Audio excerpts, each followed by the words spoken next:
All right, we just took a little break and Topher got to see the baby. Da baby. We both have sweet little blonde girls. There's nothing better. Yeah, yeah. It's a wonderful experience. I think that actually Ellie, your daughter, was a big part of planting the baby fever in for me and Jen.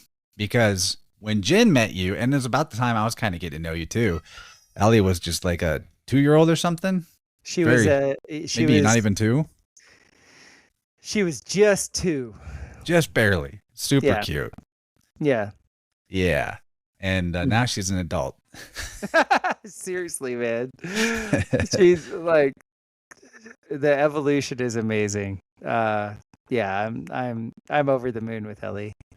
Well, I wanted to segue here too, because talking about kids, the I think that one of the things we've been psyoped on, or has just been a misunderstanding, a inverted philosophy, right?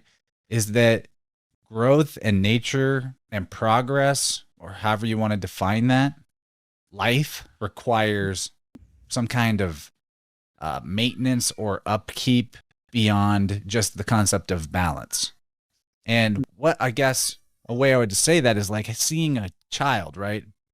That all the kids we've seen that were born with the full schedule of injections and the, what do you call it? The thing that they do to sedate the mom when Oh she's God, giving yeah. birth, epidural, right? Yes. And all the various medical interventions that happen throughout, and then, toxic food and this formulas, and the list goes on and on and on, right? Mm-hmm. And what we see is a serious need or perceived need for correction of these children in various areas of their development, across the mind body spectrum. And the same, you could say, applies to looking at gardening, looking at soil, right? Yeah. Most people, and I'm one of these people, whenever I've tried gardening before, and I'm kind of having an epiphany moment right now talking to you about biochar, most people try to put their hand into gardening and they're like, there's too many factors that are wrong that I cannot make sense of where to even start to Yeah. correct these problems, right? Right. But without interference, without extreme interference, even, nature grows itself. Nature even sort of corrects and balances itself, Mm-hmm. right? Yeah. I think kids are the perfect example of that. The best, most perfect child is the one that you just kind of let it happen, and Yeah. you're mostly just a witness for it, right? And I Definitely. think what's exciting to me, and then going forward, I'm going to start trying out your biochar in the garden this year myself. Going forward, like, to drop the idea that things need to be hard, and understand that if there is like a difficulty experiencing a simplicity and flow to things that you're doing, not that effort isn't required, right? You're going to like dig, you're going to move heavy things, all that, but there's a flow to that is simple, right? Right. Mm-hmm. If what you're trying to achieve, and this is my philosophy in all areas of life going forward into this year, if what you're trying to achieve, you're running into impediments in the flow that are stopping your forward progress because they're complex in some way that is hard to move past, maybe there's something wrong with your process. Maybe there's something wrong with your process. Like, there's actually, life grows itself, and efficiency should be the mode rather than some kind of perfectionism of details that are spiraling further and further into craziness. You know what Yeah. I'm Yeah. trying to get at here? I do. It's a very island like mentality, which I really appreciate. Growing up where I did, like going to the Bahamas and being kind of aware of the island lifestyle was like you the predominant thing was they didn't feel like their environment was trying to kill them. Because they felt provided for in that way, they kind of felt an ease with their environment, and that whatever is needed is going to come or is going to be there. Their way of being wasn't like this, very A type Northern European like I'm gonna grind and I'm gonna outwork the next person. It wasn't that at all. And they always had everything that they needed. And they were happy. Like that's the big thing was like the tell was that they were happy. Like they were in I think that's why Eileen goes down to Jamaica, for as long as she does every year. It's because that type of like being of just She like, half lives there. yeah, like when the saying that they would always say is like Jah provides. That was their way. Jah, Jah, Jah. And it was a lot of that had to do with their environment. Literally, was providing for them. And I don't think that has to be different anywhere else. Like, It's interesting how the equatorial zones are like that mhm. when you consider the idea of balance. Right. Not too far north, not too far south. Mhm. There's something to that too. Yeah. Well, Jah also provides a lot of dysentery and a lot of disease. And like I would say they live a better life, but the actual I like what you're saying, the type of framework that you're taking on right now, I know to be true for me. Like when I'm forcing something, I was shown a lot in my 30s that I could pretty much force any situation to be what my will wanted it to be, but the overall resultant sucked. Like the what my will was trying to have happen wasn't like, Well, yeah, and also the reciprocation for that effort is never going to match the what you're hungry for right, from what you put out, right? right. And a simpler way to put that in like a biofield dynamic is the area of our biofield, the sacral, specifically on the left side, that governs our sense of satisfaction and fulfillment versus the opposite of that, frustration or resentment.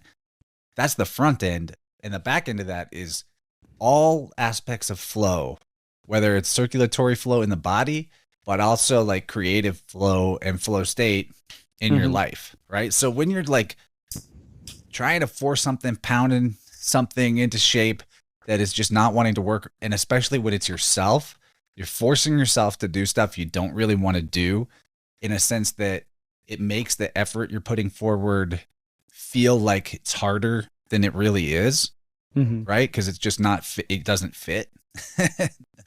Because it's not about getting rid of effort or work.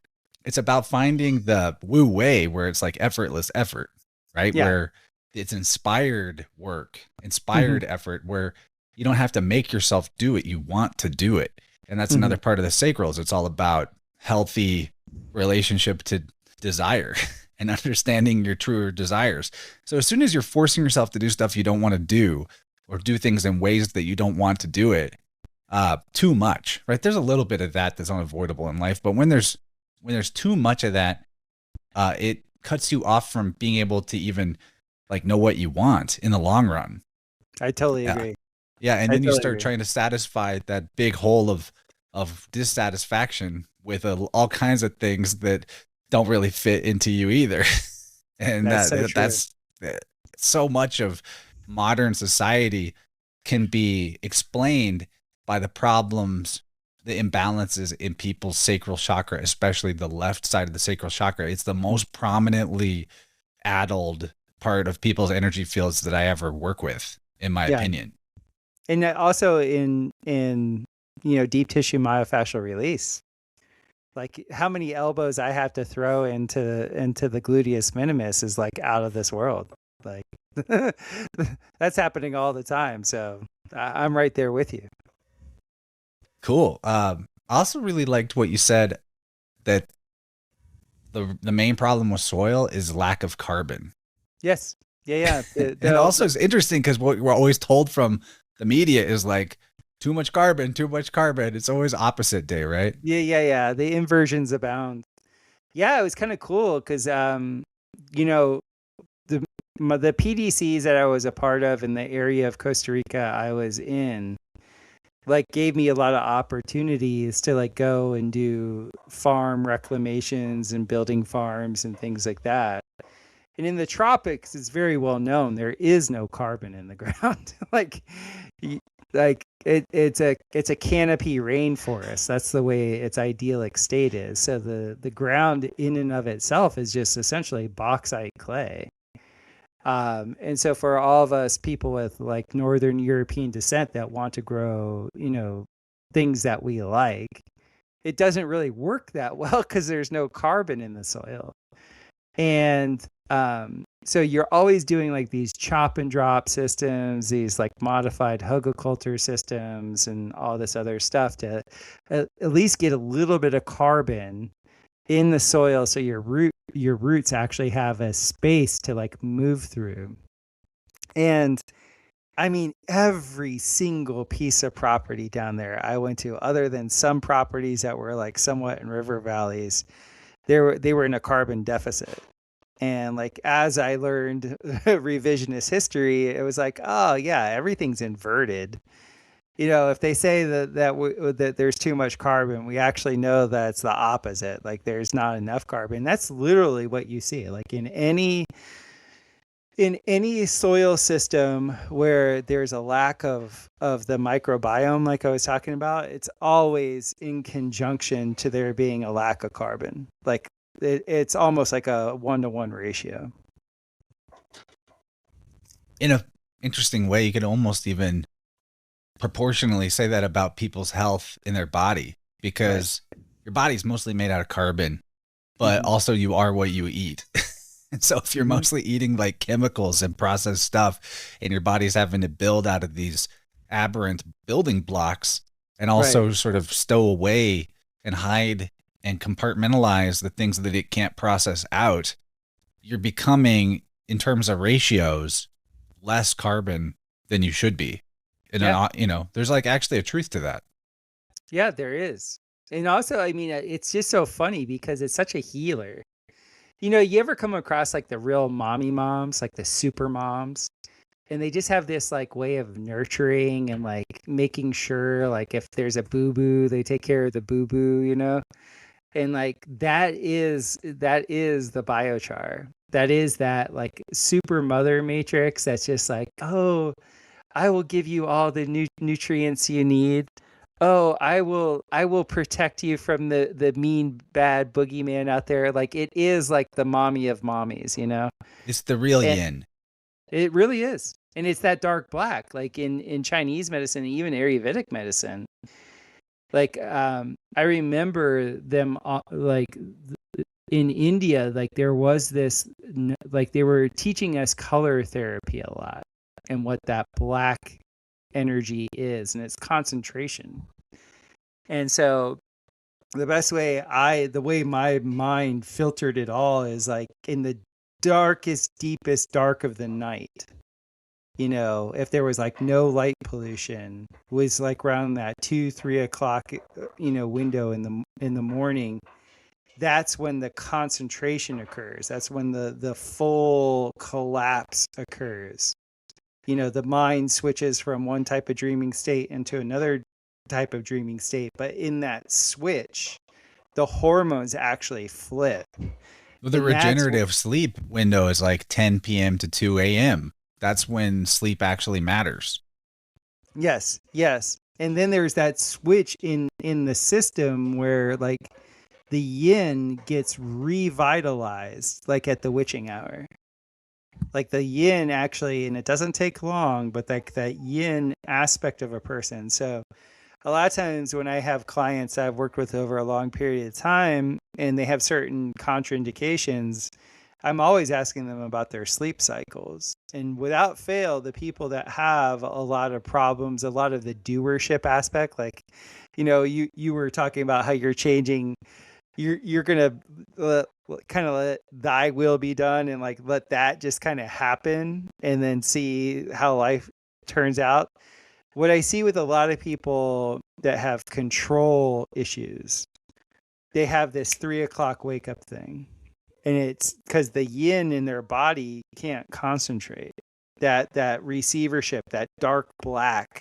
I had this experience in a tuning from Kyle, where I was having this like lifetime problem, and this goes into the doership, right? I was having this lifetime problem of the midnight snack. Oh, where you were telling me that. I'd Yeah. like need to wake up at midnight or 1 a.m. and go eat something, or if I hadn't eaten right before bed, I would not be able to fall asleep until I did. And essentially, when Kyle got in there with the tuning forks, and I didn't even really tell him that this was an issue, but he started examining my field and he's like, "Wow, there's this thing happening where the yang is like commandeering the Mhm. direction, the yin, when Mhm. it shouldn't be. It's not giving up the control to the yin in the time that it should, in terms of your, uh, you know, the cyclicality of that pendulum, right? And basically, long story short, that came out to be the result of that being that I was in the time where yin should be running the dishwasher and cleaning the house. Mhm. I was like trying to get the fire going, trying to Right. like go do something, eat something, consume something. Yang was taking over. And that was Yeah. really messing with me in terms of a lot of areas of life, for sure. And he corrected that sort of like flow issue in the field, and I immediately lost the need and desire to do that snacking. But it was an overwhelming, overpowering need. Like I could not do it from teenager to when Mhm. that tuning occurred last year. Is huge, huge life Well, change for me. it worked, man. You look great. Like you look like you're younger and more fit. Like whatever he did and whatever you've taken on from that, Well, it's really. there's just been a trickle effect of like things changing gradually ever since that, in a positive Mhm. direction, for sure. And That's thank you. awesome. Yeah, yeah. No, I could definitely tell there's been a change for the better in your life. I'm just getting over that sleep cycle thing too. Like forever, I just told people I only slept, 5, 6 hours a night, and I'm okay with it. And I was in that hypervigilance mode thing for about 5 years, and now that hypervigilance thing is letting like it's resolving itself, and so I can relate to what you're talking about. Well, there is something to the circadian rhythm of it all too, because even getting 5 or 6 hours of sleep, if those 5 or 6 hours does happen to be from like 10 p.m. or 9:30, 9 p.m. to 4 or 5 a.m., Mhm. you're so much more functional on that 5 or 6 hours of sleep than if you go to bed at like 2 and wake up at 7. Yeah, I It's could never do completely the like, two. you can't like, but you could kind of No. like, you can survive a day where you only got 5 or 6 hours of sleep if you got a good amount of that sleep in the right window. That's what I've noticed, is because I still have, I'm still resolving that doership imbalance in myself. It's not perfect, I'm not Mhm. always hitting 7 or 8 hours, but I have been forcing the issue of at least getting to bed earlier. And Good. that's made a huge difference. I might wake up at like 4 a.m., 4:30 a.m. and like I'm doing, Right. but I can get Early through bird the gets the day. worm, man. There was Mhm. a time before I got this worked on with Kyle. Thank God for Kyle. There was a time where, a lot of last year, honestly, where there were a couple of days a week, maybe 2 or 3 days a week, where I just like didn't get enough sleep and I just couldn't do it much all day, and my efficiency was just tanked across the Right. board. Um, Mhm. and I'm not always getting a lot of sleep, but I'm able to function on it. So it's something that's very different about that. That's wonderful. I'm really happy to hear that.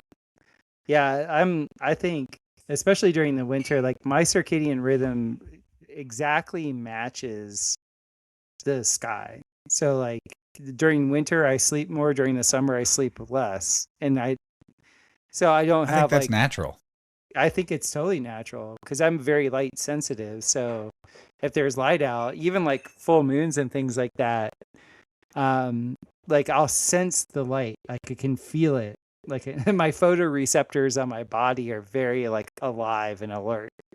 So um, to follow those cycles, we actually have that. Like I modified the new calendar. It's actually called the new calendar by Tom Sherman. I think I've shared it with you a couple times with the 5 different seasons, And we've modified that for like our biochar curing calendar as like swag that goes in with the biochar bags, because I am so into circadian rhythm. Like right now in winter is like concentration time. It's that deep black, the Capricorn black, the black Sabbath. Like it's like let all the energy concentrate with the cold to the center, and then as we spring forth and the light cycle gains, then you have the growth and the expression that way.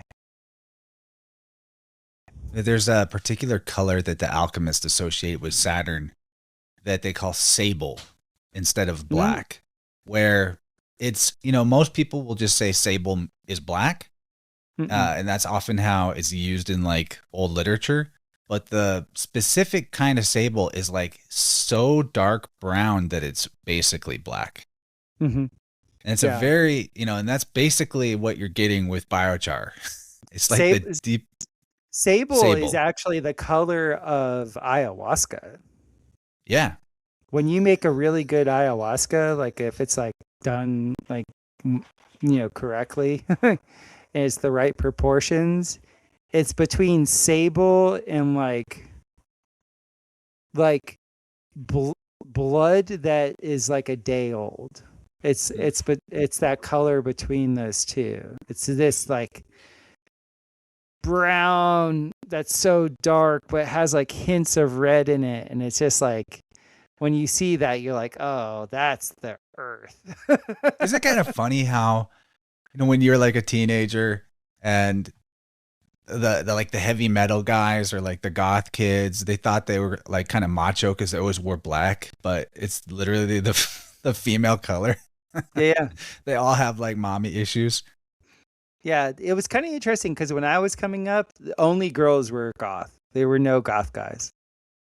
Oh, I had the emo kids in my Yeah, life. we didn't have I'm that. from a different time.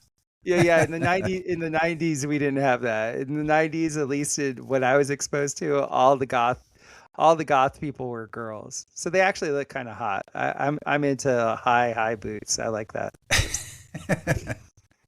So there's something I wanted to pick your brain about. What do you what is the level of like adherence to elementals as a theme that is expected from speakers? Like, what are some of the things that other speakers have thrown your way that they might want to talk about? Well, it's a catch-all, really, because no matter what, you can't get away from the elements. It's everything. Yeah, that's true. Yeah, so like I'm not like saying, oh, you have to talk about water, you have to talk I about expect that. fire. Like, no, it's nothing. Like, we're not gay. So no, the whole thing I'm looking at it more from like a tridoshic perspective. We want to be tridoshically balanced, which means the elemental energies that like what does the element of water do? What does the element of air do? What does the element of fire do? Earth, ether. These have, each one of us actually has the functionality of those elements moving through us. So I want Dr. Maria Arce to actually talk exactly about what she's into, and then the fact that she's using the fire of mind and light to actually examine these things, to see the ether coming through. Dr. Andy Kaufman is out there like absolutely dissecting fools with his forensic psychology stuff and showing their errors in the way they computate or the way they formulate their theories. That is like the mind fire. You have Owen Benjamin using comedy to be the release valve, or also the social adjustment mechanism. Is he doing comedy at the event? Well, I mean, he's going to be He can't him. not do comedy. I get that. Yeah. Like I hung out with him out in Las Vegas. Like we went and did these podcasts with Jake Shields and Kevin Kelly and the Hodge twins, and like it was hilarious because he's like, I told him when he was hanging out at my house last year, I was like, you're just a professional hanger outer. Like you're just like, oh, dudes, enthusiasm, it's a hangout. And it's just the jokes come. So like, I mainly see Gemini. him being, what's that? Geminis, man. Yeah. They just want to party. There's some strong aspect to that. So for him, like the comedy release valve, it might not even, because he's going to be, releasing a book this year where he's like, it's called, How to Slay a Wizard. And so he, a lot like Andy, are going through like how to like, break down the wizardry of, you're very much into this, like the sophists, like how the sophist uses words to like twist people up and put them in like a mind bind. Those guys are going to be using like with them describing what they're doing. That is the elements of ether and fire. I'm going to be talking about biochar and growth, which is fire and earth. Kyle is going to be doing his thing with herbs. That's earth, and then the olfactory sense of getting into the elemental energy of ancestry. Moshe is an actual practicing alchemist, so he's combining all the elements into purification. So everybody is going to be talking about what they're experts in. It's just being able to link it to the function of the energetics of the element. It's not like the guy is going to be like holding like, a torch if they're talking about fire, or somebody's talking about emotions and they have like a thing of water next to them. It's nothing like that. It's the elementals to me is like, what is the mode in the function of how that element expresses in life through each one of these people's, expertise. Brilliant. That's kind of what I expected. Next question. This could be off-air stuff, but I think, it also gives people an idea of what to expect if they're coming to the festival. Will speakers have the ability to have like a PowerPoint or visual aid? Yeah. We have a full AV system. It's going to be recorded. That dictates what I would talk about. Like, can I show and tell, or do I need to just be? Definitely. Cool. But so what I've really been, because you basically just laid it out, like all the speakers are probably just going to talk about the thing that they're most well-versed and enthusiastic about. I was thinking I might do like some philology gravy, like give people a little presentation seminar of the ways that they can understand the elements of speech, language, and alphabets so that they could recognize the meaning of words from other languages potentially, or the symmetry of meaning between different words. Like think about this. This is just a quick example, right? Your name's Gardner, right? What do people call in the past, people used to call their yard just their garden. The whole yard was the garden. And then eventually the word just became yard. But when you understand that the gamma in Greek, which is the letter G, is written like a Y. And in many like Latin-based languages, the letter G can come out sounding like a Y in some situations. It's pronounced like yeah instead of ga. Now you're armed with the understanding to see the symmetry that the word yard is the same as the guard in garden. Right. So that's awesome. Maybe a little show and tell of some of the language elements, right?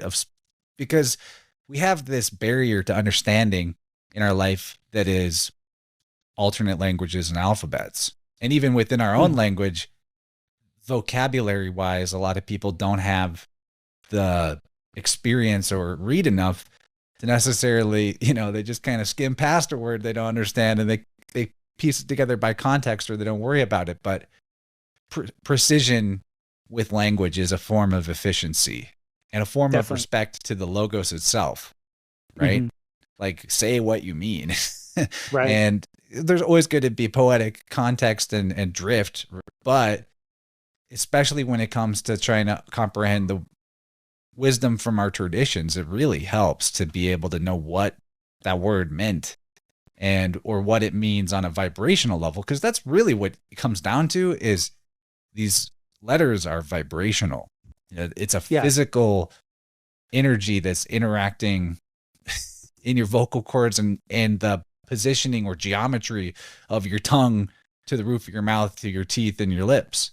Like it's all very geometric and all that. So that's what's on my heart to probably talk about that would, be particularly unique or set apart from other speakers there. What do you think?